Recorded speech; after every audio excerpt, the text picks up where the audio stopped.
This is another question from the website that's been around for a while, and I apologize for taking so long to get around to it. I'm reading it. As a Bachar, I didn't have a Mashpia. Finally, after many years, I mustered the courage to ask an older friend of mine, who I look up to be my Mashpia. It's been over 2 years now, and I never actually had any Mashpia conversation with him. I just don't know what I am supposed to talk with him about if I don't have any questions or dilemmae. Please give me some guidance about what exactly to talk about. Thank you very much. The sad truth of the matter is, first of all, the Rebbe, when he talked about Achei Temimim, he called it a bakosha nafshis, a bakosha atzmis. The Rebbe occasionally asked Hasidim for things. And amongst those, there were occasions where he said that this request is a bakosha nafshis, a request that goes to his soul, which means it's very important to him. On 2 occasions, the Rebbe did not call it a bakosha nafshis, he called it a bakosha atzmis, a request that goes to his very etzem, to his very self. The first was Aseh L'Charav, and the second was the Mifsa Hakel in Tafshin Memches, the year that Rebbetzin passed away. When the Rebbe spoke about Aseh L'Charav in the summer of 86 and 87, he called it a bakosha nafshis, a bakosha atzmis. In other words, it was very important to the Rebbe that there should be Aseh L'Charav. So to the Rebbe it was infinitely important. In reality, people try to choose Mashpiyim, and the rule is that the healthiest people, which means the people who need the Mashpiyim the least, are the most likely to seek the Mashpiyim's counsel. And the people who actually need the Mashpiyim's help the most have a difficult time being honest, they have a difficult time being open. So they also choose a Mashpia, they designate a Mashpia, but because it's so emotionally difficult for them to get in touch with themselves, it's very difficult for them emotionally to share with another. So either they consult a Mashpia on practical questions only, which is very superficial, or they tend to shy away from the Mashpia and they justify it in their own minds in a bunch of ways. Now, if you feel criticized by what I just said, please don't. I'm not a perfect specimen myself, and my relationship with my Mashpia is also quite complicated. But this is just the facts. That the people who need the Mashpia the least are the most likely to actually seek his counsel, because they've figured themselves out, they're able to articulate questions in a very specific way, and they're, quote, not wasting the Mashpia's time. They're also very healthy, so they value themselves enough to seek counsel of others. The difficulty with choosing a Mashpia begins with finding the right person, and that itself is terribly difficult. You can't choose a person too close to your own age, because then they'll patronize you, they'll tell you what you want to hear. You can't choose a person who's in a different generation, they're not going to understand you. Or if you choose someone from a different generation, they need to have the wisdom to speak to you in your language, which is not easy to find.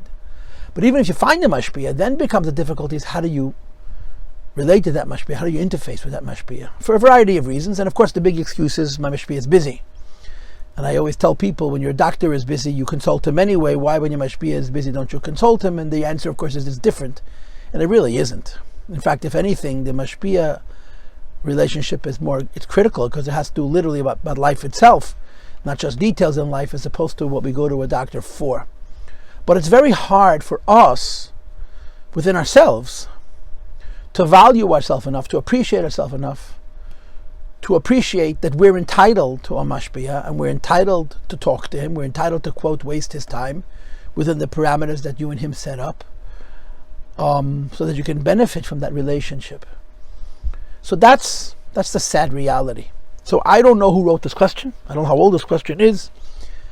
And I'm certainly not able to speak to this specific person's issues in his relationship with his Mashpia. I don't want to say this in public, but I will, because I'm already a very busy person. When people ask me to be their Mashpia, I don't say no, but I say, I'm not calling you, I'm not chasing you, you'll call me, I'll talk to you. If you're going to waste my time, I'm going to ignore you. If you have very specific questions, you'll send me a WhatsApp voice note and we'll talk about it. If I need to speak to you in person, I'll tell you, and then I'll set up time to talk to you in person. Mashpiyim are busy, and you shouldn't wait Mashpiyim's time. But you should also prepare what you're going to say to your Mashpia. Think about it beforehand. and present what you need to say to your Mashpia in a way that doesn't go on, it's not a run-on, doesn't go on for 10, 12, 15 minutes, that you can get to the point, tell him what your question is, and either he'll answer you, or he'll tell you he wants to think about it, or he'll get some other people to help resolve it. But the most important thing in this relationship is valuing yourself enough to reach out to the Mashpia.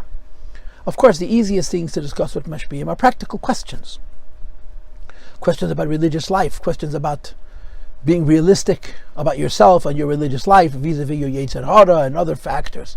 These are the kind of questions that you want to speak to your Mashpia about, to create fences, to create realistic levels of Avodas Hashem, and at the same time create standards that are going to be maintained as we mature and become adults and get married and have families and so on and so forth. It would be wonderful if our Mashpia knew us very deeply and understood our soul. But for this to be realistic, it probably has to start when you're younger, and you have to stay with the same Mashpia for very long. What happens too often is that we change Mashpia too frequently, and it becomes very, very difficult to develop meaningful and deep relationships with people if we keep on changing. So I suppose, now that I've talked and talked and talked, if I needed to, so to speak, directly answer the question, I would say two things. Number one, don't change Mashpia. If you find someone that's good, stick with him. Number two, start the relationship by asking practical questions. Don't waste his time, but when you need him, reach out. Over time, he'll get to know you, and the relationship will deepen. And then he'll be able to give you wisdom, not only based on actionable things, but based on who you are. I think it's also important to do also a knei lechachaver, right? To have good friends that you talk things over with. The Mendel Futterfass always lamented the fact that in the modern world, people talk about nothing important. How critically it is important for friends to share, even their weaknesses, even their mistakes. They have to feel safe, and they have to feel love, and they have to feel trust to be able to open up. And I think part of Achei Temimim is uknei lechachaver, to have close friends that are your own age, that you can be honest with, and they can be honest with you. It's not enough. You have to have Achei Temimim also, but certainly when it's complemented by uknei lechachaver, it's a healthier and a safer thing. I'm going to conclude by repeating myself. The fact is that the people who seek most counsel from others are the people who are the healthiest. They have the maturity and the wisdom to ask for help. The people who need the help the most tend to shy away. They're embarrassed.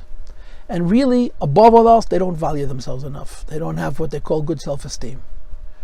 I think it's very important to develop a relationship with a Mashpia. I think it's important not to change Mashpia too frequently.